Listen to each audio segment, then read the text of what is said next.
ತನ್ನಲ್ಲಿ ತನಗೆ ಪ್ರೇಮ ಇದೆ, ತನ್ನನ್ನು ತಾನು ತಿಳ್ಕೊಂಡಿದ್ದೀನಿ ಇದೆ. ಇದ್ರೆ ಈಗ ಪರಮಾರ್ಥವಾಗಿ ನಿಜವಾದ ಸ್ವರೂಪವನ್ನು ತಿಳ್ಕೊಳ್ಳೋದು ಹಾಗೆ ಅಂತ ಕೇಳಿದ್ದಾರೆ. ತಾನಲ್ಲದ್ದನ್ನು ತಾನು ಬಿಡೋದಕ್ಕೆ ಧೈರ್ಯ ಇದ್ರೆ, ತಾನಲ್ಲದ್ದನ್ನು ತಾನು ಬಿಡೋದು ಅಂದ್ರೆ ಏನರ್ಥ? ನಾನು ಅನ್ನೋ ಪ್ರೇಮವನ್ನು ಬಿಡೋಕೆ ರೆಡಿ ಇರಬೇಕು, ದೇಹ ಬಿಡೋದು ಅಂತಲ್ಲ. ನಾನಲ್ಲದ್ದನ್ನ ನಾನು ಅನ್ನೋ ಪ್ರೇಮದಿಂದ ಬಿಡೋದಕ್ಕೆ ನಂಗೆ ಶಕ್ತಿ ಇದೆ, ಅಷ್ಟು ಗಟ್ಟಿ ಇದ್ದೀನಿ ಅಂತ ಆದ್ರೆ, ಅದಕ್ಕೆ ಮೊದಲು ಯಾವುದನ್ನು ನಾನು ಅಂತ ತಪ್ಪು ತಿಳ್ಕೊಂಡಿದ್ದೀನೋ ಅದಕ್ಕೆ ಕಂಡ ವಿಷಯದಲ್ಲಿ ಒಂದು ಸ್ವಲ್ಪವೂ ಕಾಮ ಇಲ್ಲ ಅಂತ ಆದ್ರೆ, ಎರಡು ವಿಷಯ ಆಗಿರಬೇಕು. ಒಂದು, ಯಾವ ದೇಹಾದಿಗಳಲ್ಲಿ ನಾನು ಅನ್ನೋ ಪ್ರೇಮ ಕೊಟ್ಟು ಅದರಿಂದ ಕಂಡ ವಸ್ತುವಿನಲ್ಲಿ ಒಂದು ಸ್ವಲ್ಪವೂ ಕಾಮ ಇಲ್ಲ, ಒಂದು ಸ್ವಲ್ಪವೂ ಬೇಕು ಅನ್ನೋದು ಇಲ್ಲ ಅಂತಾದ್ರೆ.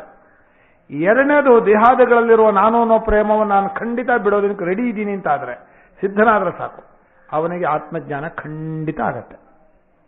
ಆಗತ್ತೆ ವಿಷಯ ಅಲ್ಲ ಅಲ್ಲ, ಅದನ್ನು ಮಾಡೋದು ಕ್ರಮ ಹೇಗೆ ಅಂತ ಕೇಳ್ತೀರಿ ನೀವು. ಅದಕ್ಕೆ ಮುಂಚೆ ಒಂದು ಹೇಳ್ಬಿಡ್ತೀನಲ್ಲ, ಇವು ಮನುಷ್ಯನಲ್ಲಿ ನಿಮಗೆ ಪ್ರಯತ್ನಕ್ಕೆ ಹೋದಾಗ ದೋಷ ಕಂಡ್ರೆ ದೋಷ ಎಲ್ಲಿದೆ ಅಂತ ಅನ್ಕೋಬೇಕು? ನನ್ನ ಮನಸ್ಸಿನಲ್ಲಿರೋ ಕಾಮದಿಂದ ಆಗಿದೆ. ಈಗ ನಾನು ನನ್ನ ಸ್ವಲ್ಪ ನಿಶ್ಚಯ ಮಾಡ್ಕೊಳ್ಳೋಕೆ ನಿಂತ್ಕೊಂಡೆ, ನಾನು ಯಾರೋ ಅನ್ನೋದನ್ನ ನಿಶ್ಚಯ ಮಾಡ್ಕೊಳ್ಳೋಕೆ ಕೂತ್ಕೊಂಡೆ ಅಂತ ಇಟ್ಕೊಳ್ಳಿ. ಅವಾಗ ನನಗೆ ಯಾಕೆ ಆಗ್ತಾ ಇಲ್ಲ ಅಂತ ಕೇಳಿದ್ರೆ, ನಿನಗಿರುವಂತಹ ಕಾಮ ಇದೆಯಲ್ಲ, ಪ್ರಪಂಚದ ಬಗ್ಗೆ ಕುತೂಹಲ, ಆಸಕ್ತಿ, ಕಾಮ, ಅದೇ ನಿನಗಡ್ಡಿ. ಅದು ಮೊದಲನೇದು. ಎರಡನೇ, ದೇಹಾದಿಗಳಲ್ಲಿರುವ ನಾನು ಅನ್ನೋ ಪ್ರೇಮವನ್ನು ನಾನು ಬಿಡೋಕ್ಕೆ ಪೂರ್ತಿ ನನಗೆ ಗಟ್ಟಿ ಇಲ್ಲ ಮನಸ್ಸು, ಬಿಟ್ಟರೆ ನಾನೇ ಇಲ್ಲ ಅಂತ ಆಗ್ಬಿಡ್ತೀನಿ ಅನ್ನೋ ಭಯ ಆಗತ್ತೆ. ಅದು ಎರಡಿದ್ರೆ ನಿಮ್ಮ ಸ್ವರೂಪವನ್ನು ನೀವು ನಿಶ್ಚಯ ಮಾಡಬಲ್ರಿ. ಆದರೆ ಇದನ್ನು ಬಿಡುವಾಗ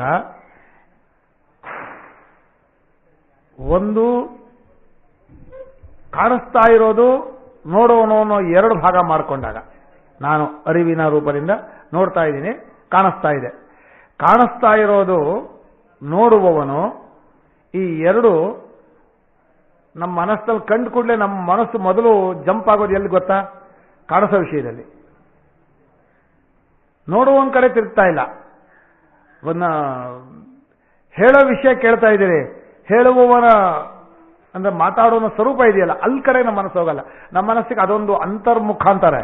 ನಾನು ನೋಡುವ ದೃಶ್ಯ ಪ್ರಪಂಚದ ಕಡೆ ಹೋಗಲ್ಲ, ನೋಡುವವನ ಕಡೆಗೆ ತಿರುಗ್ತೀನಿ ನಾನು ಅಂತ ತಿರುಗೋ ಸಾಮರ್ಥ್ಯ ಇದ್ದರೆ, ಆವಾಗ ಅವನು ತನ್ನ ಅನುಭವದಲ್ಲಿ ತನ್ನದೇ ಆದ ದೃಶ್ಯ ಪ್ರಪಂಚ ನೋಡ್ತಾ ಇದ್ನಲ್ಲ ಇದುವರೆಗೂ, ಇಡೀ ವಿಶ್ವವನ್ನು, ತನ್ನ ದೇಹ, ಇಂದ್ರಿಯ, ಮನಸ್ಸು, ಬುದ್ಧಿ ಎಲ್ಲವನ್ನೂ ಸೇರಿರುವ ಈ ವಿಶ್ವವನ್ನು ನೋಡಬೇಕು ಅನ್ನುವಂತಹ ಒಂದು ಅನುಭವದಲ್ಲಿ ನಿಲ್ಲಕ್ಕೆ ಹೋದ್ನಲ್ಲ, ಆಗ ತಾನೇ ತನ್ನ ಸ್ವರೂಪದಲ್ಲಿ ನಿಂತ್ಕೊಂಡಿರ್ತಾನೆ. ತಾನೇ ತನ್ನ ಸ್ವರೂಪದಲ್ಲಿ ನಿಂತ್ಕೊಳ್ಳೋದು ಅನ್ನೋದು ಹೊಸದಲ್ಲ, ಇದ್ದೇ ಇರ್ತಾನೆ. ಇಲ್ಲಿಂದ ಬಿಟ್ಟಾಗ ಅದು ಬಂದ ಹಾಗಾಗಿರುತ್ತೆ. ಇದ್ದ ಸ್ವರೂಪವೇ ದೇಹಾದಿಗಳಲ್ಲಿರುವ ನಾನು ಅನ್ನೋದನ್ನು ಬಿಟ್ಕೊಂಡು ಹೋದಾಗ, ಈ ನಾನು ಏನ್ ಮಾಡ್ತಾನೆ, ಬಂದಿರಲ್ಲ ಅವನು, ಮುಂಚೆ ಅಲ್ಲೇ ಇರ್ತಾನವನು, ಅಲ್ಲೇ ನಾನು ಒಂದು ಉಳ್ಕೊಂಡದ್ದನ್ನು ಇಲ್ಲಿ ದಾಟಿಸ್ತಾ ಇದ್ದ. ಯಾವಾಗ ಅದರಲ್ಲಿ ನಿಜವಾದ ತನ್ನ ಸ್ವರೂಪದಲ್ಲಿ ನಾನು ನಿಂತ್ಕೊಂಡ, ಇದನ್ನು ಬಿಟ್ಟ ಬುದ್ಧಿ ಅನುಕ್ಷಣದಲ್ಲಿ, ಇದು ಒಂದು ಸಾಂಖ್ಯ ಅಂತ ಹೇಳ್ತೀವಿ, ಅನಾತ್ಮವನ್ನು ಬಿಡುವ ಒಂದು ಧೈರ್ಯ ಯಾರಿಗಿದೆಯೋ, ಅನಾತ್ಮವನ್ನು ಪೂರ್ತಿ ಬಿಟ್ಟ, ನಾನು ಅನ್ನೋದನ್ನ, ಅನಾತ್ಮವನ್ನು ಬಿಟ್ಟ ಅಂದ್ರೇನೋ, ಅನಾತ್ಮದಲ್ಲಿ ನಾನು ಅನ್ನೋದನ್ನು ಬಿಟ್ಟ ಅಂತ ಹೇಳಬೇಕು. ಅನಾತ್ಮವನ್ನು ಬಿಟ್ಟ ಅಂದ್ರೆ ಅನಾತ್ಮನ ಓಡಿಸ್ದ ಅಂತ ಅರ್ಥ ಅಲ್ಲ, ಅಳಿಸದ ಅಂತ ಅರ್ಥ ಅಲ್ಲ. ಅನಾತ್ಮದಲ್ಲಿ ತಾನಲ್ಲದ್ರಲ್ಲಿ ತಾನು ಅನ್ನೋ ಪ್ರೇಮವನ್ನು ಪೂರ್ಣ ಬಿಟ್ಟ ಅಂದ್ರೆ ತನ್ನಲ್ಲಿ ತಾನು ಅನ್ನೋ ಪ್ರೇಮದಲ್ಲಿ ಉಳ್ಕೋತಾನೆ. ಆಗ ಮನಸ್ಸು ಆತ್ಮನಾಗಿ ತನ್ನ ಸ್ವರೂಪ ನಿಶ್ಚಯ ಮಾಡ್ಕೊಳ್ಳುತ್ತೆ. ಆತ್ಮನಾಗಿ ನಿಶ್ಚಯ ಮಾಡ್ಕೊಳ್ತಾ ಅಂದ್ರೆ ಆತ್ಮನಾಗಿ ಇದ್ಕೊಂಡು ನಾನು ಇದೆಂ ಸರ್ವಂ ಯದಯಮಾತ್ಮ ಅನ್ನೋ ಜ್ಞಾನ ಬರುತ್ತೆ. ಅದು ಜ್ಞಾನ ವೃತ್ತಿ ರೂಪದಿಂದ ಹೊಸದಾಗಿ ಬರುತ್ತೆ, ಅನುಭವ ಇದ್ದದ್ದು. ಇದು ಒಂದೇ ಒಂದು ಅನುಭವ, ನಾನಾದ ಅನುಭವ ಆದ ಮೇಲೆ ವೃತ್ತಿ ಹುಟ್ಟತ್ತೆ. ವೃತ್ತಿ ಆದ ಮೇಲೆ ಜ್ಞಾನ ಅಲ್ಲ. ಲೋಕದಲ್ಲಿ ವೃತ್ತಿ ಆದ ಮೇಲೆ ಜ್ಞಾನ, ಇಲ್ಲಿ ನಾನಾದ ಅನುಭವ ಆದ ಮೇಲೆ ವೃತ್ತಿ. ವೃತ್ತಿಯು, ಹುಟ್ಟಿದ ವೃತ್ತಿಯು ಆ ನಾನಿಗಿಂತ ಬೇರೆ ಅಲ್ಲ. ಆ ವೃತ್ತಿಗೆ ಹೆಸರು ಏನಂತ ಹೆಸರು? ಜ್ಞಾನ ಅಂತ ಹೆಸರು. ಈಗ ನಾನು ಅನ್ನೋ ಜ್ಞಾನ ಯಾವಾಗ ಉಂಟಾಗತ್ತೆ ಅಂದ್ರೆ, ನಾನು ಅನ್ನೋ ನಿಜವಾದ ಸ್ವರೂಪದಲ್ಲಿ ನಿಲ್ತಾನಲ್ಲ ತಾನು ಅಂತ, ಪ್ರೇಮದಿಂದ ಮುಳುಗಿ ನಿಂತ್ಕೋತಾನಲ್ಲ, ತಾನು ಅನ್ನೋ ಪ್ರೇಮವನ್ನು ತನ್ನಲ್ಲಿ ನಿಂತ್ಕೊಂಡು ಕ್ಷಣದಲ್ಲಿ ಬುದ್ಧಿಯಲ್ಲಿ ಇಂಥವನು ನಾನು ಅನ್ನೋ ಒಂದು ವೃತ್ತಿಜ್ಞಾನ ಹುಟ್ಟಿ ಅದು ಆತ್ಮವಾಗತ್ತೆ. ಈ ಉಳಿದ ಪ್ರಪಂಚದ ಅನಾತ್ಮವೂ ಆತ್ಮನಾಗತ್ತೆ. ಆತ್ಮನಲ್ಲದೆ ಇರೋದು ಯಾವುದೂ ಇಲ್ಲ ಅಂತಾಗತ್ತೆ. ಆ ಅನುಭವವೇ ನಿಜವಾದ ಅನುಭವ ಅನ್ನೋ ಶಬ್ದಕ್ಕೆ ಅರ್ಥ ಸ್ವರೂಪದಲ್ಲಿ ನಿಂತ ಅನುಭವ ಅಂತೀರೋ, ಹುಟ್ಟಿದ ವೃತ್ತಿಯನ್ನು ಹೇಳ್ತೀರೋ ಅನ್ನೋದರ ಮೇಲೆ ಹೋಗುತ್ತೆ. ಹುಟ್ಟಿದ ವೃತ್ತಿ ಬಾಧಿತವಾಗ್ಬಿಡತ್ತೆ. ಬಾಧಿತ ಅನ್ನೋ ಶಬ್ದಕ್ಕೆ ಸುಳ್ಳು ಅಂತ ಆತ್ಮನಿಗಿಂತ ಬೇರೆಯಾಗಿಲ್ಲ. ಸುಳ್ಳು ಅಂದ್ರೆ ಇಲ್ಲವೇ ಇಲ್ಲ ಅಂತಲ್ಲ, ನಿಜವಾಗಿಲ್ಲ ಅಂತ. ಆತ್ಮನಿಗಿಂತ ಬೇರೆಯಾಗಿಲ್ಲ ಅಂತ. ಆ ವೃತ್ತಿಗೆ ಹೆಸರು ವಿದ್ಯಾ. ಯದ್ಯಪಿ ವಿದ್ಯಾ ಅನ್ನೋದು ಅಂತಃಕರಣ ವೃತ್ತಿಗೆ ಬುದ್ಧಿವೃತ್ತಿಗೆ ಹೆಸರಾದರೂ ತಾನೂನೋ ರೂಪದಲ್ಲಿ ನಿಂತ ಅನುಭವದಿಂದ ಹುಟ್ಟಿದ ವೃತ್ತಿ ಆದ್ರಿಂದ ಅದಕ್ಕೆ ಮತ್ತೆ ನಾಶ ಅನ್ನೋದಿಲ್ಲ, ಅದಕ್ಕೆ ಮತ್ತೆ ಬಾಧಜ್ಞಾನ ಇಲ್ಲ. ಹೀಗೆ ಆತ್ಮನಲ್ಲಿ ಆತ್ಮನಾಗಿ ನಿಲ್ಲುವುದಕ್ಕೆ ಎಲ್ಲವನ್ನೂ ತಾನಾಗಿರೋದನ್ನು ಬಿಟ್ಟು ಬಿಟ್ಟು ನೋಡುವಂಥ ಒಂದು ಸಾಮರ್ಥ್ಯ ಬೇಕು. ಅದನ್ನು ಬಿಟ್ಟು ನೋಡೋದಂದ್ರೆ ತನ್ನ ಕೆಲವರು ಹಿಂದಕ್ಕೆ ಸರ್ಕೋಬೇಕು ಅಂತಾರೆ. ಹಿಂದಕ್ಕೆ ಸರ್ಕೊಂಬಂದ್ರೆ ಹೀಗೆ ಸರ್ಕೊಂಡ್ರಾಗಲ್ಲ. ಹಿಂದಕ್ಕೆ ಸರೋದು ಅಂದ್ರೆ ದೇಹವನ್ನು ಹಿಂದಕ್ಕೆ ಸರಿದ್ರೆ ಹಿಂದಕ್ಕೆ ಅಂದ್ರೆ ಹಿಂದಕ್ಕೆ ನೋಡಿದ್ರು ಆಗಲ್ಲ. ಹಿಂದೆ ನೋಡಬೇಕು, ಹಿಂದಕ್ಕೆ ಸರಿಬೇಕು ಅನ್ನೋ ಪದ ಇದೆ. ಹಿಂದಕ್ಕೆ ನೋಡಬೇಕು, ಹಿಂದಕ್ಕೆ ಸರ್ಕೋಬೇಕು ಅಂದ್ರೆ ನಾನು ಅನ್ನೋ ಅಭಿಮಾನವನ್ನು ಎಲ್ಲಿಟ್ಕೊಂಡಿದೀವೋ ಅದನ್ನು ಬಿಡಿಸ್ಕೊಂಡು ಒಳಗೆ ಸರಿಬೇಕು. ಅದರಲ್ಲಿ 2 ರೂಪ ಇದೆ. ಮೊದಲು ಈಗ ನಾನು ಹೇಳಿದ್ದು ಸಾಂಖ್ಯ, ಅನಾತ್ಮವನ್ನು ಬಿಟ್ಟು ಆತ್ಮನ ನೇರ ನಿಂತ್ಕೊಳ್ಳೋದು ಸಾಂಖ್ಯ ಅಂತ ಗೀತೆಯಲ್ಲಿ ಹೇಳ್ತಾರೆ. ಸಾಂಖ್ಯ ಅನ್ನೋ ಶಬ್ದದಿಂದ ವಿವೇಕವಾದ ಬುದ್ಧಿಶಕ್ತಿಯಿಂದ, ಆ ಬುದ್ಧಿಶಕ್ತಿ ವಿವೇಕದಿಂದ ತನ್ನಲ್ಲಿ ನಾನು ನಿಂತ್ಕೊಳ್ಳೋದು. ಸಾಂಖ್ಯೇ ಬುದ್ಧಿ ಏಷಾತೆ ಅಭಿಹಿತ ಯೋಗೇ ಬುದ್ಧಿತು ಇಮಾಂ ಶೃಣು ಅಂತಾನೆ. ಇನ್ನು ಶನೈರು ಪರಮಿತಿ ಇದಾಗಲ್ಲ ಅಂದ್ರೆ ನಮಗೆ ಧ್ಯಾನ ಮಾಡಿ ತಿಳ್ಕೋಬೇಕು ಇದೇ ಸ್ವರೂಪವನ್ನಾದ್ರೆ ಒಂದು ಸ್ವಲ್ಪ ಹೊತ್ತು ಇಂದ್ರಿಯದಲ್ಲಿ ನಿಂತ್ಕೊಂಡ್ವಿ. ಆದಮೇಲೆ ಸ್ವಲ್ಪ ಹೊತ್ತು ಇಂದ್ರಿಯಗಳಲ್ಲಿರೋ ನಾನು ಅನ್ನೋದನ್ನು ಎಳ್ಕೊಂಡು ಮನಸ್ಸಿನಲ್ಲಿ ನಾನು ಅನ್ನೋದ್ರಲ್ಲಿ ನಿಂತ್ಕೊಂಡ್ವಿ. ಅಲ್ಲ ಸ್ವಲ್ಪ ಹೊತ್ತು, ಅದಕ್ಕೆ ಭೂಮಿಕೆ ಅಂತಾರೆ. ಭೂಮಿಕೆ ಅಂದ್ರೆ ಆ ಜಾಗದಲ್ಲಿ ಸ್ವಲ್ಪ ಹೊತ್ತು ನಿಂತ್ಕೊಳ್ಳಿ. ಆಯಾಸ ಆಗತ್ತಲ್ಲ, ಇದನ್ನ ಬಿಟ್ಟು ಆಯಾಸ. ನ್ಯಾಯವಾಗಿ ಬಿಟ್ಟರೆ ಸಂತೋಷ ಆಗಬೇಕು, ಬಿಟ್ಟರೆ ಆಯಾಸ. ಇಂದ್ರಿಯಗಳಲ್ಲಿರುವ ನಾನು ಅನ್ನೋದನ್ನು ಬಿಟ್ಟ ಮನಸ್ಸಿನಲ್ಲಿ ಯೋಚನೆ ಮಾಡುವನೇ ಆಗಿದ್ದ. ಅಲ್ಲಿ ಶಂಕರಾಚಾರ್ಯರು ಒಂದು ಮಾತು ಬರೀ ಏತದುಕ್ತಂ ಭವತಿ ಯಚ್ಛೇದ್ವಾಂಗ್ ಮನಸಿ ಪ್ರಾಜ್ಞ ಅನ್ನೋದ್ರಲ್ಲಿ ಏತದುಕ್ತಂ ಭವತಿ ವಾಗ್ವ್ಯಾಪಾರಂ ವಿಸೃಜ್ಯ ಕೇವಲ ಏನ ಮನೋವ್ಯಾಪಾರೇಣ ಅವತಿಷ್ಠತೆ ಅಂತ ಬರೀತಾರೆ. ಅಂದ್ರೆ ನಾನು ಅನ್ನೋದನ್ನು ಎಲ್ಲಿ ನಿಲ್ಲಿಸ್ಕೊಂಡಿದ್ದೀವಿ ಅನ್ನೋದನ್ನು ಈಗ ಹುಡ್ಕೊಂಡು ಹೊರಟಿದ್ದಾನವನು. ಇಂದ್ರಿಯಗಳಲ್ಲಿ ನಾನು ಅನ್ನೋದಿತ್ತು, ಒಂದು ನಿಮಿಷ ನಿಂತ. ಇಂದ್ರಿಯಗಳಲ್ಲಿರೋ ನಾನು ಅನ್ನೋದನ್ನು ಬಿಡಿಸ್ಕೊಂಡು ಎಲ್ಲಿ ನಿಂತ್ಕೊಂಡ? ಮನಸ್ಸಿನಲ್ಲಿ ಯೋಚನೆ ಮಾಡುವವನಾಗಿ ನಿಂತ. ಮನಸ್ಸಿನಲ್ಲಿ ಯೋಚನೆ ಮಾಡುವಾಗ ನಿಂತವನು ಹೊರಗಡೆ ಬರಾನೆ ಜೋಪಾನ ಗೆದ್ದೇನ್ ಮಾಡ್ಕೋಬೇಡಿ. ಆಮೇಲೆ ಮನಸ್ಸಲ್ಲಿ ನಾನು ನಿಂತವನು ಇನ್ನೂ 2 ಸ್ಟೆಪ್ ಇದೆ, ನಿಧಾನಕ್ಕೆ ಒಳಕ್ಕೆ ಹೋಗಬೇಕು. ಅಲ್ಲಿಂದ ಹಿಂದಕ್ಕೆ ಸರಿಯೋದಕ್ಕೆ ಮನಸ್ಸಿಗೆ 3-4 ದೋಷ ಇದೆ. ಮೊದಲನೇ ದೋಷ ನಿದ್ದೆ ಮಾಡೋದು, ಇನ್ನೊಂದು ಪ್ರಪಂಚದ ಕಡೆ ಯೋಚನೆ ಮಾಡೋದು, ಇನ್ನೊಂದು ಭೋಗದ ವಾಸನೆಗಳು, ಹಿಂದೆ ಅನುಭವಿಸಿದ ವಾಸನೆಗಳು ಕಷಾಯವಾಗಿ. ಹೀಗೆ ಏನೋ ಅಂತಃಕರಣಕ್ಕೆ ಇಷ್ಟವಾಗದ ರೀತಿಯಲ್ಲಿ ಆ ಅಂತಃಕರಣ ತನವನ್ನು ಬಿಟ್ಕೊಡಲ್ಲ, ಒಳಗೆ ಹೋಗೋಕೆ ಬಿಡಲ್ಲ. ಆ ಅಂತಃಕರಣದಲ್ಲಿ ನಾನು ಅನ್ನೋದನ್ನು ಎಷ್ಟೋ ದಿವಸ ಅಭ್ಯಾಸ ಮಾಡಿದ ಮೇಲೆ ಆ ದೋಷಗಳೆಲ್ಲ ಹೋದರೆ, ಆ ದೋಷಗಳು ಹೋಗೋದಕ್ಕೆ ಅವ್ರು ಹೇಳ್ತಾರೆ ವಿಕ್ಷಿಪ್ತಂ ಕಾಮಭೋಗಯೋ ಸರ್ವಂ ದುಃಖ ಮನಸ್ಪೃತವ, ಅದು ಭೋಗಗಳನ್ನು ನಿಲ್ಲಿಸುವಾಗೆ ಅಂತ. ಲಯೇ ಸಂಬೋಧಯೇ ವಿಕ್ಷಿಪ್ತಂ ಶಮಯೇ ಪುನಃ ಅಲ್ಲ ಇನ್ನೊಂದಿದೆ, ಕಾಮಭೋಗಯೋ ಅಂತ ಒಂದು ಪದ ಇದೆ. ಕಾಮದ ಅಪೇಕ್ಷೆ ಇದ್ರೆ ಅಲ್ಲ, ದುಃಖಂ ಸರ್ವ ಮನಸ್ಪೃತ್ಯ ಅಲ್ಲ, ಕಾಮಭೋಗಯೋ ಅನ್ನೋ ಪದವೇ ಇದೆ. ಸ್ವಾಮಿಗಳು ಚೆನ್ನಾಗಿ ಬಿಡಿಸ್ಯಾರ, ಅದನ್ನ ಉಪನ್ಯಾಸದಲ್ಲಿ ಬಿಡಿಸ್ಯಾರೆ.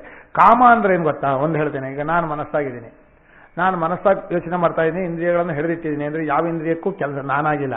ಇಂದ್ರಿಯಗಳು ಹಿಡಿಯೋದು ಅಂದ್ರೆ ಇಂದ್ರಿಯಕ್ಕೆ ಇದಾಕೋದಲ್ಲ, ಕಣ್ ಕಟ್ಕೊಳ್ಳೋದು, ಕಿವಿಗೆ ಹತ್ತು ಅದಲ್ಲ. ಇಂದ್ರಿಯಗಳಲ್ಲಿ ನಾನು ಅನ್ನೋದನ್ನು ಸೇರಿದ್ದನ್ನು ಒಳಗೆ ಕೇಳ್ಕೊಳ್ಳೋದು ಅಂತ ಅರ್ಥ. ಅಲ್ಲ ಆರಂಭ ಲಯೇ ಸಂಬೋಧಯೇ ಚಿತ್ತಂ ವಿಕ್ಷಿಪ್ತಂ ಅದಲ್ಲ. ವಿಕ್ಷಿಪ್ತಂ ಕಾಮಭೋಗಯೋ ಹೋಗ್ಲಿ ಬಿಡಿ. ಕಾಮ ಅನ್ನೋದು ಎಷ್ಟು ಕಳ್ಳ ರೂಪದಲ್ಲಿ ಬರುತ್ತೆ ಅಂದ್ರೆ, ಮನಸ್ಸಿನಲ್ಲಿ ನಾನಾ ಕೂತಿದ್ದೆ, ಒಂದು ಸ್ವಲ್ಪ ಅಲ್ಲಿ ಅಡಿಗೆ ಮಾಡಬೇಕಾಗಿತ್ತು ಅಂತ ಬಂತು ಅಂದ್ಕೊಳ್ಳಿ, ಇನ್ನಿಲ್ಲಲ್ಲ. ಏನೋ ಒಂದು ಕೆಲಸದ ಅಪೇಕ್ಷೆ, ಯಾರೋ ವ್ಯಕ್ತಿಯ ಅಪೇಕ್ಷೆ, ಯಾವುದೋ ಒಂದು ವಸ್ತುವಿನ ಅಪೇಕ್ಷೆ, 3 ಅಪೇಕ್ಷೆಯಿಂದ ಹೊರಗೋಡುತ್ತೆ. ಈಗ ಮಕ್ಕಳು ಅಲ್ಲೆಲ್ಲ ಹೋಗಿರ್ತಾರೆ, ಇಲ್ಲಿ ಉಪನ್ಯಾಸಕ್ಕೆ ಕೂತಿರ್ತೀರಿ, 1 ನಿಮಿಷ ಮಕ್ಕಳು ಏನು ಮಾಡ್ತಾ ಇದ್ದಾರೋ ಜ್ಞಾಪಕ ಆಯ್ತು ಅಂತ ತಿಳ್ಕೊಳ್ಳಿ, ಹೊರಟೋಯ್ತು ಮನಸ್ಸು. ಉಪಾಯೇನ ನಿಗೃಹೀಯ ವಿಕ್ಷಿಪ್ತಂ ಕಾಮಭೋಗಯೋ ಯಥಾ ಸುಪ್ರಸನ್ನಂ ಲಯೇಶೈವ ಯಥಾ ಕಾಮೋ ಲಯಸ್ತಃ.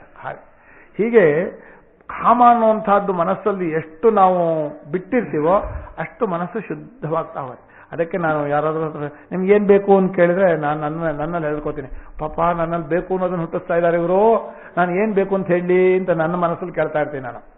ಪಾಪ ಅವ್ರು ಕೇಳೋದು ನಮ್ಗೆ ಏನ್ ಬೇಕು ಅಂತಲೇ, ಏನ್ ಕೊಡ್ಲಿ ನಿಮ್ಗೆ ಏನ್ ಬೇಕು ಅಂತ ಕೇಳ್ತಾ ಇದ್ದಾರೆ. ನಮ್ಮ ಸುಬ್ರಾಯರು ತಮಾಷೆ ಮಾಡೋರು, ಏನ್ ಬೇಕು ಅಂತ ಕೇಳ್ತಾ ಇದ್ದಾರೆ, ಏನ್ ಕೇಳೋಣಪ್ಪ ಅನ್ನೋರು. ಅಲ್ಲ, ನೀವು ಕೇಳಿದ್ರು ನಿಮ್ದೆಲ್ಲ ನಡೆದೈತೆ ನಾನು ಸಮಾಜ ಹೇಳೋದು. ಅಂದ್ರೆ ಬೇಕು ಅನ್ನೋದು ಹುಟ್ಟಿಸೋ ಜನ ಇದ್ದಾರೆ ಪ್ರಪಂಚದಲ್ಲಿ. ವಸ್ತುಗಳು ನನ್ನನ್ ಬಾ ಅಂತ ಕರಿತಾ ಇರುತ್ತೆ. ಅಂದ್ರೆ ಕಾಮ ಅನ್ನೋದು ಒಂದಲ್ಲ ಎರಡಲ್ಲ, ಅದಕ್ಕೆ ರೂಪ ಶತಸಹಸ್ರ ರೂಪಗಳು. ಶತಸಹಸ್ರ ರೂಪಗಳಲ್ಲಿ ನಾನು 3 ವಿಧ ಅಂತ ಹೇಳಿದೆ. ನಮ್ಮವರು ಜನರ ಬಗ್ಗೆ ಕಾಮ, ನಮ್ದು ವಸ್ತು ಬಗ್ಗೆ ಕಾಮ, ನಾವು ಮಾಡಬೇಕಾದ ಕೆಲಸದ ಬಗ್ಗೆ ಕಾಮ.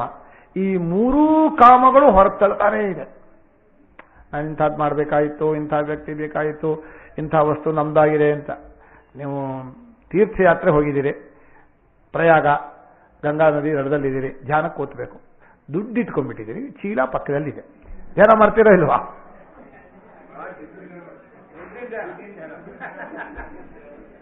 ಪಾಪ ಒಬ್ರು ಸೀರೆ ಉಟ್ಕೊಳ್ಳೋಕೆ ಪರ್ಸಿಟ್ಟು ಸ್ವಲ್ಪ ಹೀಗೆ ತಿರ್ಕೊಂಡ್ರು, ಮತ್ತೆ ಹೀಗೆ ತಿರ್ತಾರೆ, ಪರ್ಸಿಲ್ಲ.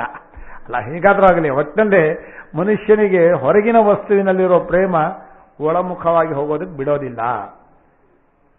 ವಸ್ತುವಿನ ಪ್ರೇಮ ಇರಬಹುದು, ವ್ಯಕ್ತಿಯ ಪ್ರೇಮ ಇರಬಹುದು, ಕೆಲಸದ ಪ್ರೇಮ. ಪ್ರಶ್ನೆ ಅದಲ್ಲಪ್ಪ, ಹೇಳ್ತೇನೆ ಈಗ ಮುಂದಕ್ಕೆ ಬಂದ್ಬಿಟ್ಟ. ಈಗ ಯೋಗದಿಂದ ಹೇಳ್ತಾ ಇದ್ದೀನಿ, ನೀವು ಯಾವುದರಿಂದ ಆತ್ಮನನ್ನು ತಿಳ್ಕೋಬೇಕು ಅಂತ ಹೇಳಿದ್ರೆ ಅನುಭವ ರೂಪನಾದ ಆತ್ಮನೇ ಅಲ್ಬೇಕು ಕೊನೆಗೆ ನಿಂತ್ಕೊಳ್ಳೋದ. ಅನುಭವ ರೂಪನಾದ ಆತ್ಮನ ಹತ್ರಕ್ಕೆ ಹೋಗೋಕೆ ಅಡ್ಡಿ ಇರೋದನ್ನು ತೆಗಿಬೇಕು. ಈಗ ಏನಾಗಿದೆ, ನಾನು ಅನ್ನೋದನ್ನು ಬಿಟ್ಕೊಂಡು ಹೋಗ್ತಾ ಇದ್ದೀರಿ. ಅಲ್ಲ, ತಿಳ್ಕೊಳ್ಳೋ ಕ್ರಮ ಹೇಗೆ ಅಂತ ತಿಳ್ಕೊಳ್ಳೋ ಕ್ರಮವೇ ಈಗ ನಾನು ಅನ್ನೋದನ್ನು ಕರ್ಕೊಂಡು ಹೋಗ್ತಾ ಇದ್ದೀನಿ. ಇಂದ್ರಿಯಗಳಿಂದ ಬಿಡಿಸಿದ್ವಿ, ಇಂದ್ರಿಯಗಳಿಂದ ಬಿಡಿಸಿದ್ರೆ ಇರೋ ಪ್ರಪಂಚ ಸದ್ಯಕ್ಕೆ ಮರೆಯಾಯ್ತು. ಇನ್ನು ಒಳಗೆ ಇನ್ನೊಂದು ಪ್ರಪಂಚ ಇದೆ, ಆ ಮನಸ್ಸನ್ನ ನಿಗ್ರಹ ಮಾಡೋದಕ್ಕೆ. ಅದಕ್ಕೆ ಕಾಮ ಒಂದಿದೆ, ಭೋಗ ಒಂದಿದೆ. ಕಾಮದಲ್ಲಿ 3 ಥರ ಕಾಮ ಇದೆ. 3 ಥರ ಕಾಮ ಅಂದ್ರೆ ಮೂರೇ ಅಲ್ಲ, 3 ಕೋಟಿ ಆಗಬಹುದು. ನಮ್ಮವರು ಜನ ಎಷ್ಟು ಹಚ್ಕೊಂಡಿದೀವೋ ಅವರ ಬಗ್ಗೆ, ನಮ್ಮ ವಸ್ತು ಎಷ್ಟಿದೆಯೋ ಅಷ್ಟು ಬಗ್ಗೆ, ನಾವು ಮಾಡಬೇಕಾದ್ದೇನಿದೋ ಅಷ್ಟು. ಅದಕ್ಕೆ 3 ಬಿಡಬೇಕು ಅಂತ ಹೇಳೋದವರು.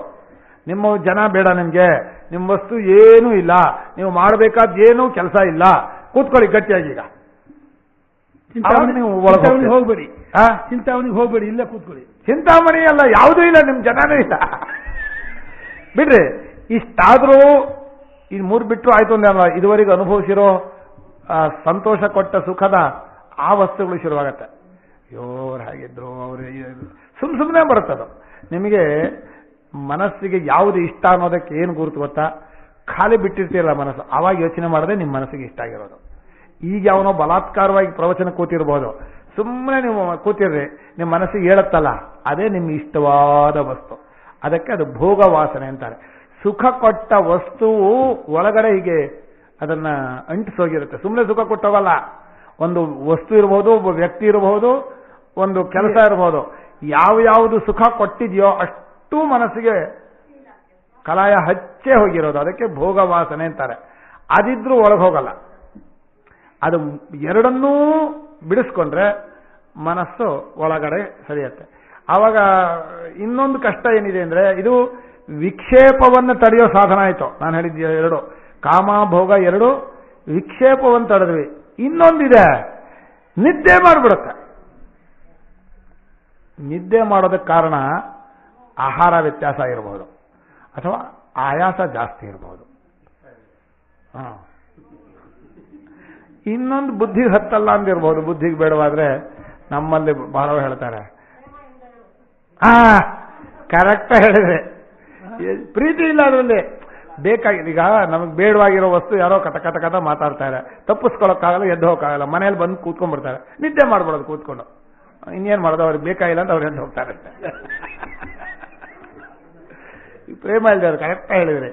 ಹೀಗೆ ತನ್ನ ಮನಸ್ಸನ್ನ ಇದನ್ನು ಮಾಡಿಕೊಂಡು, ಅಂದ್ರೆ ನಿದ್ದೆ ಬರದ ಹಾಗೆ ಹಿಡ್ಕೊಂಡು, ಆ ಕಡೆಗೆ ಹೊರಗೂ ಓಡಾಗದೆ ಹಿಡ್ಕೊಂಡ್ರೆ ಅಂಥವನ ಮನಸ್ಸು ಸಹಜವಾಗಿ ಸುಪ್ರಸನ್ನ ತಿಳಿಯಾಗ್ತಾ ಹಾಗೆ ಗಬಡ ನೀರು ಅಂತಾರಲ್ಲ, ಸಗಣಿ ನೀರೋ ಅದು ತಿಳಿಯಾದ್ರೆ ಹಾಗೆ ತಿಳಿಯಾಗತ್ತೋ ಹಾಗೆ ಮನಸ್ಸು ತಿಳಿಯಾಗ್ತಾ ಎಷ್ಟು ತಿಳಿಯಾಗತ್ತೆ ಅಂದ್ರೆ, ಮನಸ್ಸು ಆತ್ಮನೇ ಅನ್ನೋಷ್ಟರ ಮಟ್ಟಿಗೆ ತಿಳಿಯಾಗತ್ತೆ. ಆತ್ಮನೇ ಅಂದ್ರೆ ನಮ್ಮ ನಿಜವಾದ ಶಾಂತವಾದ ಕಲ್ಪನಾರಹಿತವಾದ ನಮ್ಮ ಸ್ವರೂಪದ ಹಾಗಾಗತ್ತೆ.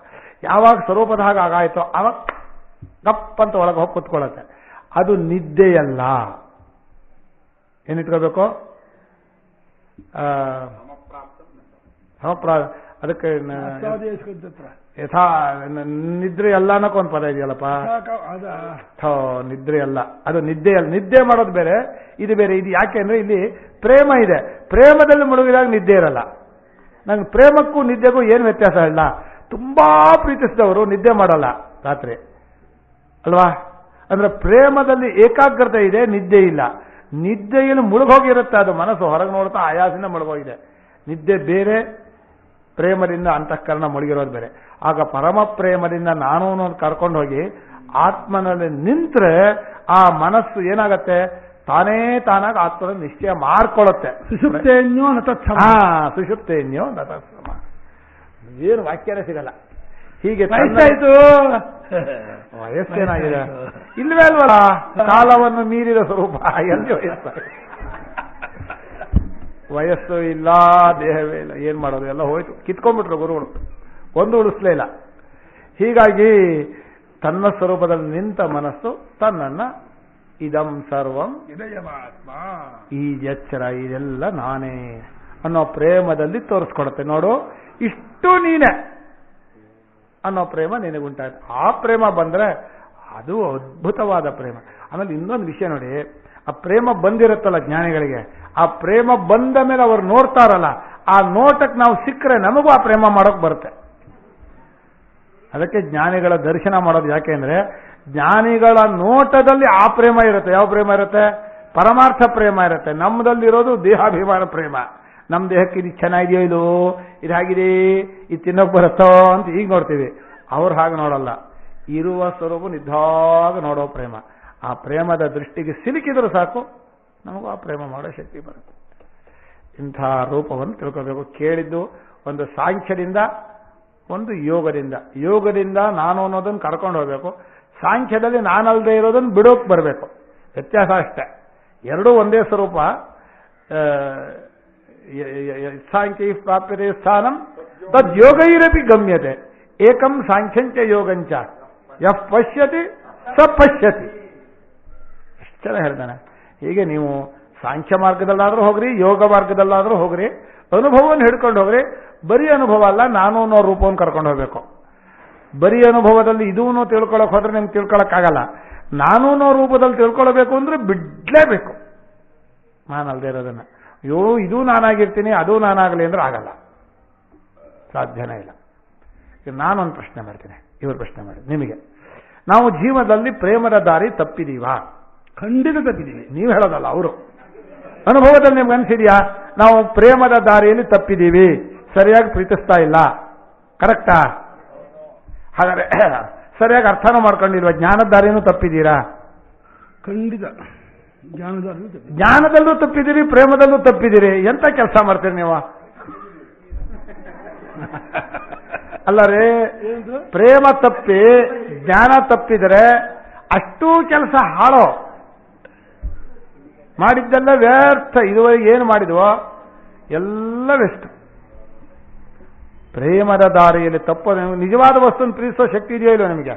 ಶಕ್ತಿ ಇದೆಯಪ್ಪ. ಗಟ್ಟಿ ಇದ್ದೀರಾ? ನಿಜವನ್ನೇ ಪ್ರೀತಿಸ್ತೀರಾ? ಇನ್ನೂ ಮನೆ ಬಿಡಕ್ಕಾಗಲ್ರಿ. ಅಲ್ಲ, ನಿಜವನ್ನು ಪ್ರೀತಿಸುವಾಗ ಎಷ್ಟನ್ನ ತ್ಯಾಗ ಮಾಡಬಲ್ರೆ? ಎಲ್ಲ ಅಂದ್ರೆ ಒಂದು ಕೇಳ್ತೀನಿ, ಎಲ್ಲ ಬೇರೆ. ನಾನು ಅನ್ನೋದನ್ನ ತ್ಯಾಗ ಮಾಡ್ತೀರಾ? ಎಲ್ಲ ತ್ಯಾಗ ಮಾಡ್ತೀರಿ. ನಾನು ಅಲ್ದೇ ಇರೋದನ್ನ ತ್ಯಾಗ ಮಾಡ್ಬೋದು. ಈ ನಾನು ಅನ್ನೋದು ಇಲ್ಲಿ ಕೂತಿದ್ಯಲ್ಲ, ಇದನ್ನ ತ್ಯಾಗ ಮಾಡೋಕೆ ರೆಡಿ ಇದೀವಾ? ಅದನ್ನು ಕೊಟ್ರೆ ನಾನು ಮಾಡ್ತೀನಿ. ನಿಜವಾದ ನಾನನ್ನು ಕೊಟ್ರೆ ಸುಳ್ಳಾದ ನಾನು ಬಿಡ್ತೀನಿ ಅಲ್ವಾ? ಸುಳ್ಳೆ ವಸ್ತು ಬೇಡ ಬೇಡ. ನಿಜವಾದ ಪ್ಲಾಸ್ಟಿಕ್ ತರಕಾರಿ, ನಿಜವಾದ ತರಕಾರಿ, ಯಾವ ತರಕಾರಿ ಬೇಕು? ನಿಜವಾದ ತರಕಾರಿ ಬೇಕಾ? ಪ್ಲಾಸ್ಟಿಕ್ ತರಕಾರಿ ತಗೊಂಡು ಅಡಿಗೆ ಮಾಡಕ್ ಬರುತ್ತೆ? ಹಾಗೆ ನಿಜವಾದ ನಾನು ಸಿಗೋದಾದ್ರೆ ಸುಳ್ಳಾದ ನಾನನ್ನು ಬಿಡೋಕ್ ರೆಡಿ. ಒಳ್ಳೆ ಹುಚ್ಚು ಬಿಡೋರ್ಗು ಮದುವೆ ಆಗಲ್ಲ, ಮದುವೆ ಆಗೋದು ಹುಚ್ಚು ಬಿಡೋದು ಆಗತ್ತೆ. ಇಲ್ಲಿ ಪ್ರೇಮಿಸೋ ಕಲೆ ಇದೆಯಲ್ಲ, ಆ ಸಾಮರ್ಥ್ಯ ನಿಮಗೆ ಭಗವಂತ ಹುಟ್ಟಿನಿಂದ ಕೊಟ್ಟ. ಅದನ್ನೇನು ಹೊಸದಾಗಿ ಕೊಡ್ಬೇಕಾಗಿಲ್ಲ, ಗುರುಗಳು ಕೊಡ್ಬೇಕಾಗಿಲ್ಲ. ಭಗವಂತ ಅನ್ನೋ ಪ್ರೇಮಿಸೋ ಶಕ್ತಿ ಇದೆ. ಯಾವುದನ್ನು ಪ್ರೇಮಿಸಬೇಕು, ಯಾವ ರೂಪದಿಂದ ಪ್ರೇಮಿಸಬೇಕು, ಯಾವ ರೀತಿ ಅರ್ಥ ಮಾಡ್ಕೊಂಡು ಪ್ರೀತಿಸಬೇಕು, ಇಷ್ಟೇ ನಾವು ಪಾಠ ಮಾಡೋದು. ನಮ್ಮ ಪಾಠದಲ್ಲಿ ತುಂಬಾ ಹೆಚ್ಚಿಲ್ಲ, ನಮ್ಮ ಕೆಲಸ ಬಹಳ ಕಡಿಮೆ. ತಿಳ್ಕೊಳ್ಳೋ ಶಕ್ತಿ ಇದೆ, ಅನುಭವ ಸ್ವರೂಪರಾಗಿದ್ದೀವಿ, ತಿಳ್ಕೊತೀರಿ.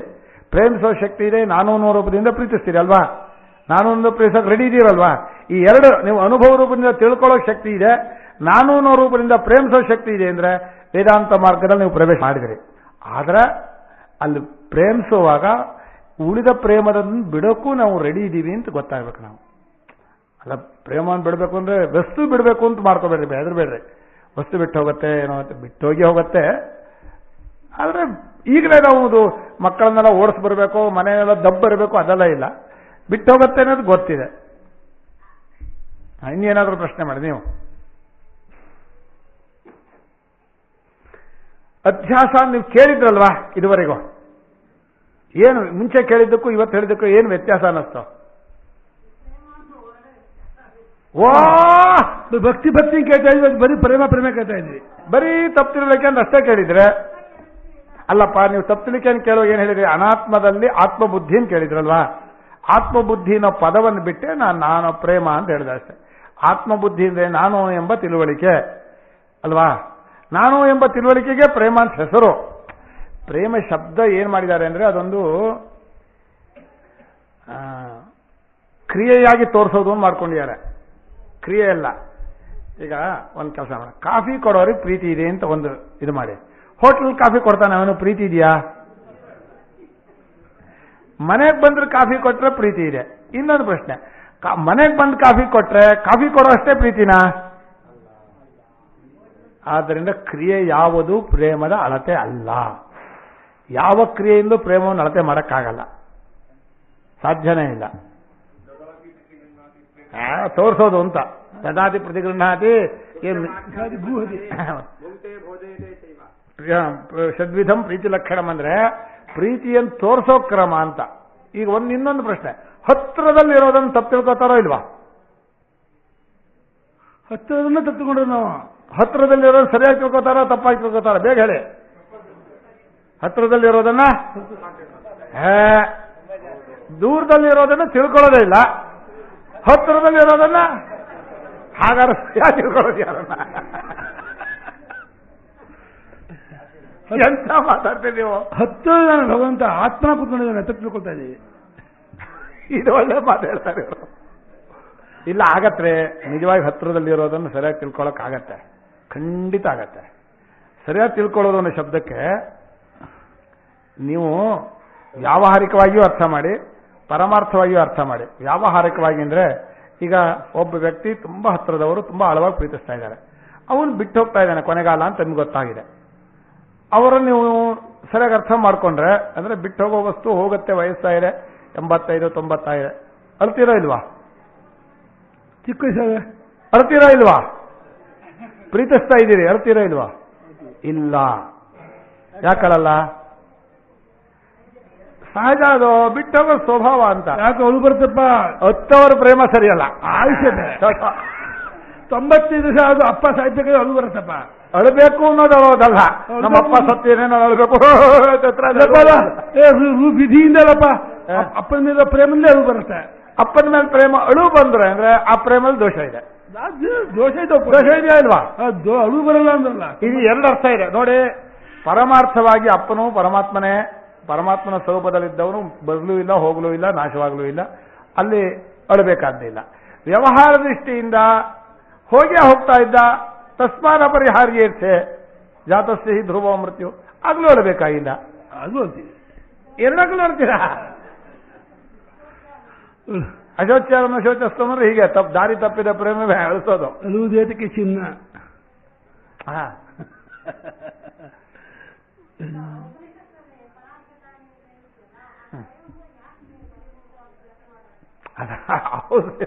ಅದಲ್ಲ, ಇರೋದನ್ನ ಶಾಸ್ತ್ರ ಹೇಳ್ತಾ ಇದೆ.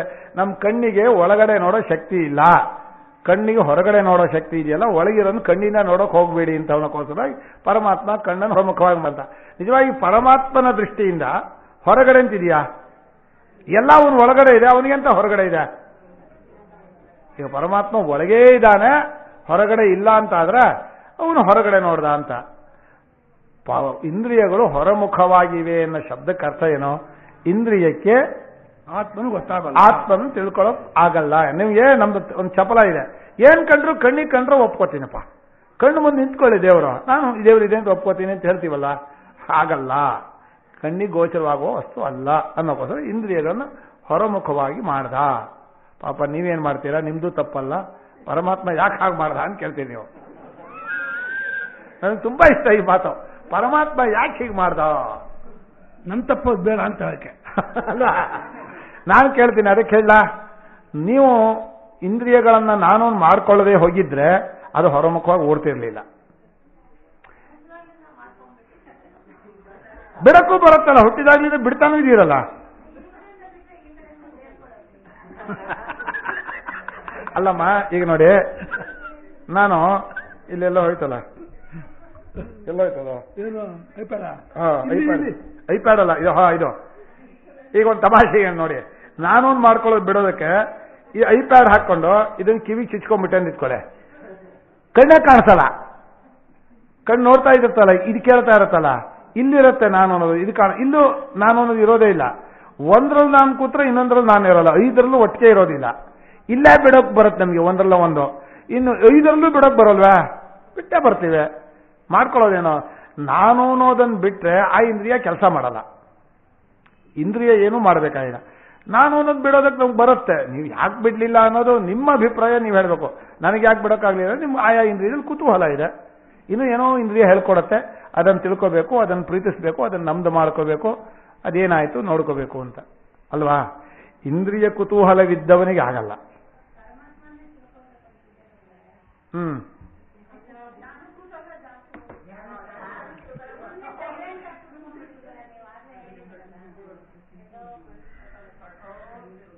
ಅದು ಕಡೆಗೆ ಭಗವಂತ ಒಂದೇ ಮಾತಾಡಿದಾನೆ, ಅಭ್ಯಾಸೇನ ತು ಕೌಂತೇಯ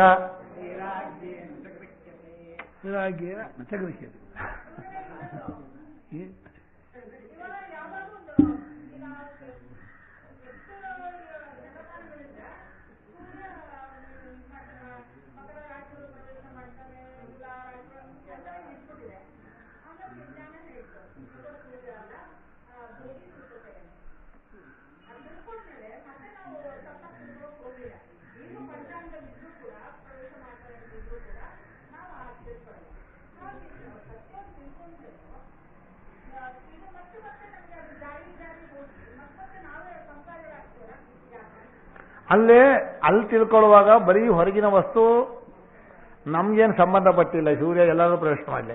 ಇಲ್ಲಿ ನಾನೇನು ತಿಳ್ಕೊಳ್ಳೋದು, ಇಲ್ಲಿ ನಾನೇನು ತಿಳ್ಕೊಳ್ಳೋದು ಬಿಟ್ಟು ತಿಳ್ಕೊಂಡಿಲ್ಲಪ್ಪ ನಾವು. ಅವ್ರು ಹೇಳಿದ್ರು ಗುರುಗಳು ಪರಮಾರ್ಥವನ್ನು ನಾನು ತಿಳ್ಕೊಂತ, ದೇಹವನ್ನು ನಾನು ಅನ್ನೋದು ಬಿಟ್ಟು ಮೇಲ್ತಾನೆ, ದೇಹವನ್ನು ನಾನು ಬಿಡೋದೇ ಇಲ್ಲ. ನಾವು ನಾನು ಅಂತ ತಿಳ್ಕೊಳ್ಳೋದು ಎಲ್ಲಿದೆಯೋ ಅದು ಪ್ರಬಲ, ಅಜ್ಞಾನ ಪ್ರಬಲ ಅಂತ ಹೇಳಲ್ಲ. ಯಾರು ಗಟ್ಟಿಯಾಗಿ ನಾನು ಅದನ್ನು ಬಿಡಬಲ್ರೋ ಅವ್ರ ಜ್ಞಾನವೇ ಪ್ರಬಲ. ಅಜ್ಞಾನ ಹೇಗಿದೆ ಅಂದ್ರೆ, ಇಲ್ಲಿ ಬರೀ ತಿಳ್ಕೊಳ್ಳೋದು ಅಷ್ಟೇ ಅಲ್ಲ ಇರೋದು. ನಾನು ಅದಕ್ಕೆ ಬೆಳಗ್ಗೆ ಹೇಳಿದ್ದು, ಬರೀ ಇದು ಅದು ಅಂತ ತಿಳ್ಕೊಳ್ಳೋ ಹಾಗೆ ಇಲ್ಲಿ ತಿಳ್ಕೊಳ್ಳೋದಾಗಿದ್ರೆ ಎಲ್ಲರೂ ತಿಳ್ಕೊಂಡ್ಬಿಡೋರು. ಇಲ್ಲಿ ನಾನು ಅನ್ನೋ ಪ್ರೇಮವನ್ನ ಬಿಡಬೇಕಾಗಿದೆ, ಬಹಳ ಬಿಗಿ ಅದು. ನಾನು ಅನ್ನೋ ಪ್ರೇಮಕ್ಕಿಂತ ದೊಡ್ಡದಾದ ವಸ್ತು ಇನ್ನೊಂದು ಇಲ್ವೇ ಇಲ್ಲ ನಮ್ಮ ಜಗತ್ತಿನಲ್ಲಿ. ಎಲ್ಲ ನಾನುವಿಗಾಗಿ. ಯಾರಿಗಾಗಿ? ನಾನುವಿಗಾಗಿ ಅಂತ ಹೇಳ್ಬೇಕು. ನನಗಾಗಿ ಅಂತ ಹೇಳಬಾರ್ದಂತ.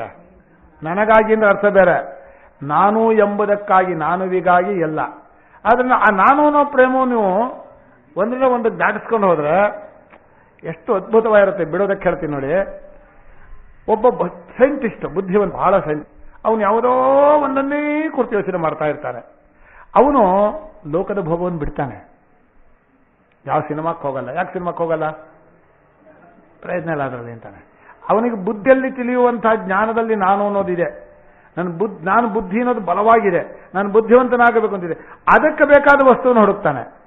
ಯಾವುದರಲ್ಲಿ ನಾನು ಅಂತ ನಿಂತ್ಕೊಳ್ತೀವೋ, ದೇಹವೇ ನಾನು ಅಂತ ನಿಂತ್ಕೊಂಡ್ರೆ ತಿಂಡಿ ತಿನ್ನೋದು, ಚೆನ್ನಾಗಿ ಊಟ ಮಾಡೋದು ಮಾಡ್ತೀರಿ. ಇಂದ್ರಿಯ ನಾನು ಅಂತ ಮಾಡ್ಕೊಂಡಿದ್ರೆ ಚೆನ್ನಾಗಿ ಪಿಕ್ಚರ್ ನೋಡೋದು, ಅದು ಇದು ನೋಡೋದು ಮಾಡ್ಕೋತೀರಿ. ಮನಸ್ಸು ನಾನು ಅಂತ ಮಾಡ್ಕೊಂಡಿದ್ರೆ ಬರೀ ಕಲ್ಪನೆ ಮಾಡ್ತೀರಿ, ಹಾಗಿದೆ ಹೇಗಿದೆ, ಅಯ್ಯೋ ಎಷ್ಟು ಚೆನ್ನಾಗಿದೆ ಅಂತ. ಬುದ್ಧಿ ನಾನು ಅಂತ ಮಾಡ್ಕೊಂಡಿದ್ರೆ ಅರ್ಥ ಮಾಡ್ಕೊಳ್ಳೋ ಪ್ರಯತ್ನ ಮಾಡ್ತೀರಿ. ಅಂದ್ರೆ ನಾನು ಅನ್ನೋದನ್ನು ಎಲ್ಲಿ ಪ್ರೇಮ ಇಡ್ತೀರೋ ಅದು ನಿಮಗೆ ಎಲ್ಲಕ್ಕಿಂತ ದೊಡ್ಡದು ಜೀವನದಲ್ಲಿ. ಆ ನಾನು ಅನ್ನೋ ಪ್ರೇಮವನ್ನು ನಿಧಾನವಾಗಿ ಬಿಡಿಸ್ಕೊಂಡು ಹೋಗಬೇಕು. ಎಲ್ಲಿಗೆ ಅದನ್ನು ಬಿಡಿಸ್ಕೊಂಡು ಹೋಗಿ ಬರೋಲ್ಲ ಅಲ್ಲಿವರೆಗೆ ಭಜನೆ ಮಾಡ್ರಿ. ಇನ್ನೇನು ಮಾಡ್ತೀರಾ? ಭಜನೆ ಮಾಡೋದು ಪ್ರೇಮವನ್ನು ತೋರಿಸೋದೆ, ಚಪ್ಪಾಳೆ ತಟ್ಟೋದಲ್ಲ. ಯಾರು ಪ್ರೇಮ ತೋರಿಸ್ಬೇಕು? ಭಗವಂತನಲ್ಲಿ. ಕಲ್ಪಿತ ಪ್ರೇಮ. ಯಾವ ಪ್ರೇಮ ಅದು? ಭಗವಂತನಲ್ಲಿ ಪ್ರೇಮವನ್ನು ಇಡೋಕು ಭಜನೆ. ಯಾವ ರೂಪವಾದ ಪ್ರೇಮ? ನಮ್ಮವನು ಅನ್ನೋ ಪ್ರೇಮ. ನಾನು ಅನ್ನೋ ಪ್ರೇಮ ಇಟ್ಟಿಲ್ಲ ನಾವು. ಭಗವಂತ ನಾನು ಅನ್ನೋ ಪ್ರೇಮ ಇಟ್ಬಿಟ್ರೆ ಭಜನೆ ಮಾಡಬೇಕಾಗಿಲ್ಲ. ಭಜನೆ ಮಾಡಬಹುದು ಆಮೇಲೂ, ಆದ್ರೆ ಅದು ಈ ಥರದ ಭಜನೆ ಅಲ್ಲ. ಅದನ್ನು ಎಲ್ಲಿಯವರೆಗೆ ಪರಮಾತ್ಮನಲ್ಲಿ ನಾನು ಅನ್ನೋ ಪ್ರೇಮ ಉಂಟಾಗಲ್ವೋ ಅಲ್ಲಿವರೆಗೆ ವಿದ್ಯೆ ಬರಲ್ಲ, ಅವರಿಗೆ ಜ್ಞಾನ ಉಂಟಾಗಲ್ಲ, ಆತ್ಮಜ್ಞಾನ ಬರಲ್ಲ. ಇನ್ನು ಅಷ್ಟೂ ಪ್ರಕ್ರಿಯೆ ಇಷ್ಟಕ್ಕೆ ನಾನು ಹೇಳೋದು. ಇನ್ನು 4 ಪ್ರಕ್ರಿಯೆಗಳು ಬಹಳ ಗಡಿಚು. ಬರೀ ಪ್ರಕ್ರಿಯೆನೇ ನೀವು ಕೇಳ್ತಾ ಇದ್ರೆ ನಿದ್ದೆ ಬಂದ್ಬಿಡುತ್ತೆ. ಕಾರ್ಯಕಾರಣ ಪ್ರಕ್ರಿಯೆ, ಅವಸ್ಥಾತ್ರಯ ಪ್ರಕ್ರಿಯೆ ಇದೆಯಲ್ಲ, ಪಪ್ಪ ಇದೇನು ಪ್ರಕ್ರಿಯೆ ಇದೋ ಅಂತ ಅನ್ಸುತ್ತೆ. ಆದರೆ ಇದನ್ನ ನೀವು ಪ್ರೇಮದ ಜೊತೆಯಲ್ಲಿ ತಗೊಂಡು ಹೋದ್ರೆ ರುಚಿನೂ ಇರುತ್ತೆ. ಹೌದಲ್ಲ, ನಾನು ಅನುಭವದಲ್ಲಿ ಹಾಗೆ ಮಾಡ್ತಾನೆ ಇಲ್ವಲ್ಲ, ನನ್ನ ಪ್ರೇಮ ಪುನಃ ಇಲ್ಲೇ ಇಂದ್ರಿಯ ವಸ್ತುವಿನಲ್ಲೇ ಇದೆಯಲ್ಲ ಅನ್ಸುತ್ತೆ. ನೀವು ಅವಸ್ಥೆಯನ್ನು ಪ್ರೀತಿಸ್ತೀರೋ, ಅವಸ್ಥೆ ಒಳಗಿರೋದನ್ನು ಪ್ರೀತಿಸ್ತೀರೋ? ಹೇಳ್ರಿ, ಒಂದೇ ಉತ್ತರ ಹೇಳಿ. ಒಳಗೆ ಪ್ರೀತಿಸ್ತೀರಾ? ನೀವು ಎಚ್ಚರವಾಗಿಲ್ವಾ?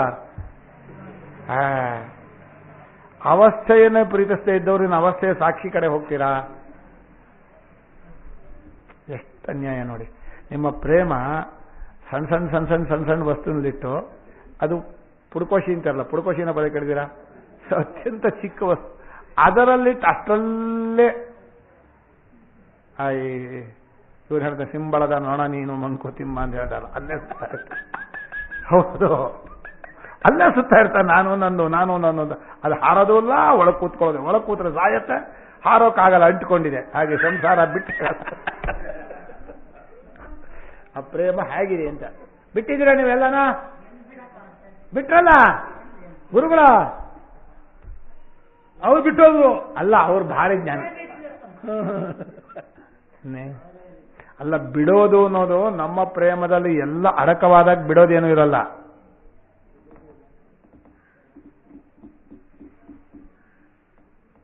ನನಗೆ ನನ್ನ ಜೀವನದಲ್ಲಿ 2 ಪ್ರಶ್ನೆ ಇತ್ತು, ನಿಮ್ಮನ್ನು ಹೇಳ್ತೇನೆ. ಪ್ರೇಮಿಸುವವನಿಗೆ ತಪ್ಪು ತಿಳುವಳಿಕೆ, ಅಭಿಮಾನ ಎರಡೂ ಇರಬಾರದು. ಹೌದಾ? ಒಪ್ಕೋತೀರಾ? ಪ್ರೇಮಿಸುವವನು ತಾನು ಯಾರನ್ನು ಪ್ರೀತಿಸ್ತಾನೋ ಅದಕ್ಕೆ ಬಂಧನ ಹಾಕಬಾರದು. ಕರೆಕ್ಟಾ? ನೀವು ಮಾಡ್ತಾ ಇದ್ದೀರಾ? ಅರ್ಥ ಆಗ್ಲಿಲ್ವಾ? ನೀವು ಯಾರನ್ನು ಇಷ್ಟಪಡ್ತೀರೋ ಅವ್ರನ್ನ ಕಟ್ಟಾಕ್ಬಾರ್ದು. ನೀವು ಅಲ್ಲಿ ಹೋಗ್ಬೇಡ, ಇಲ್ಲಿ ಹೋಗ್ಬೇಡ ಅನ್ಬಾರ್ದು. ನನ್ನ ಹೇಳ್ದಾಗ ಕೇಳೋ, ನನ್ನ ಹೇಳ್ದಾಗ ಮಾಡೋ, ನನಗೆ ಸಂತೋಷ ಕೊಡು ಹೇಳ್ಬಾರ್ದು. ನೀವು ಪ್ರೀತಿಸಿರೋದೇನು ಅಂದ್ರೆ ನಿಮ್ಮ ತನ ಕಳ್ಕೊಳ್ಳೋಕಷ್ಟೆ.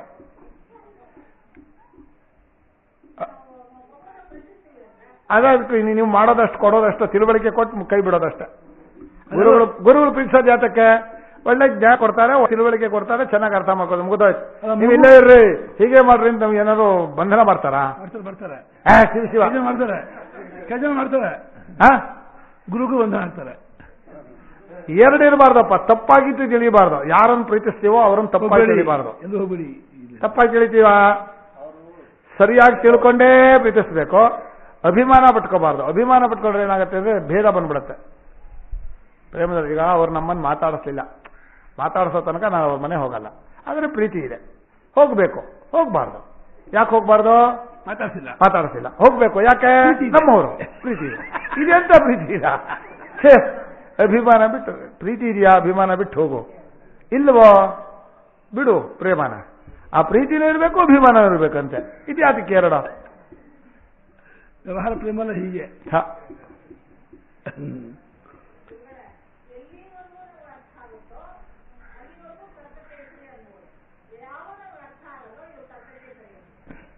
ಹೌದು, ನಿಮ್ ಪ್ರೇಮ ತರ್ಕಕ್ಕೆ ಸರಿನಾ?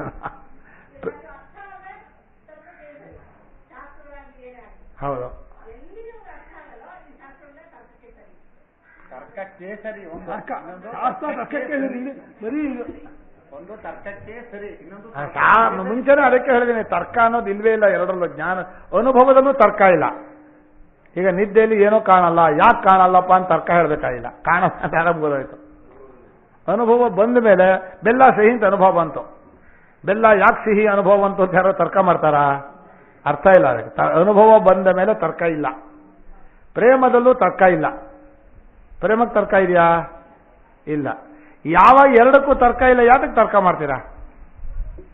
ಗೊತ್ತಾಗಲ್ಲ, ಅದಕ್ಕೆ ತರ್ಕ ಮಾಡೋದು.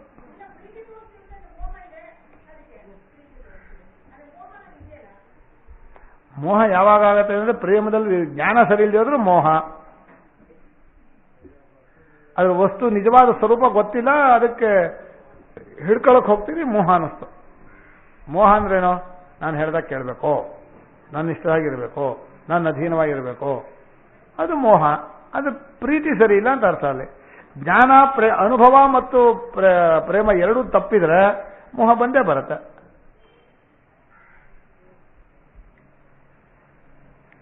ಹೋಗ್ಲಿ, ನಾವು ಇನ್ನೊಬ್ಬರಿಗೆ ಬಂಧನ ಹಾಕಿಲ್ಲ ಅಂತ ಹೇಳ್ತೀವಿ. ನಾವು ಇನ್ನೊಬ್ಬರ ಬಂಧನದಲ್ಲಿ ಇದೀವಾ? ಇನ್ನೊಬ್ಬರ ಪ್ರೇಮದ ಬಂಧನದಲ್ಲೇ. ನಮ್ಮ ತಪ್ಪು ತಿಳುವಳಿಕೆಯ ಬಂಧನದಲ್ಲಿ ಇದೀವಿ, ಒಪ್ಕೊಳ್ಳೋಣ. ಯಾರೋ ನಮ್ಮನ್ನು ಪ್ರೀತಿಸ್ತಾರೆ ಅಂತ ಹೇಳಿ ನಾವು ಅವರ ಬಂಧನದಲ್ಲಿರ್ತೀವ? ಅವ್ರು ನಮ್ಮನ್ನು ತುಂಬಾ ಇಷ್ಟಪಡ್ತಾ ಇದ್ದಾರೆ, ಅದನ್ನ ಅವ್ರು ಹೇಳಿದಾಗ ಕೇಳಬೇಕು ಅಂತೀರಾ?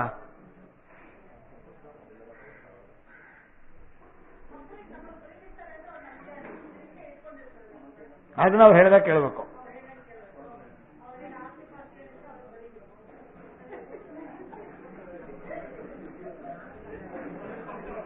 ಅಲ್ಲ, ಆಸ್ತಿ ಪಾಸ್ತಿ ಬರೆದ್ರೆ ನಿಮ್ ಏನು ಕೊಟ್ಟಾಗಲಿಲ್ಲ.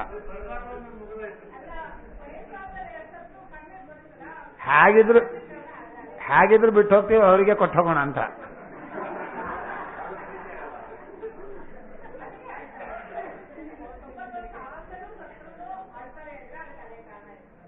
ಇನ್ನು ಮುಂದೆ ಕೊಡ್ಲಿಲ್ಲ ಅಂತಲ.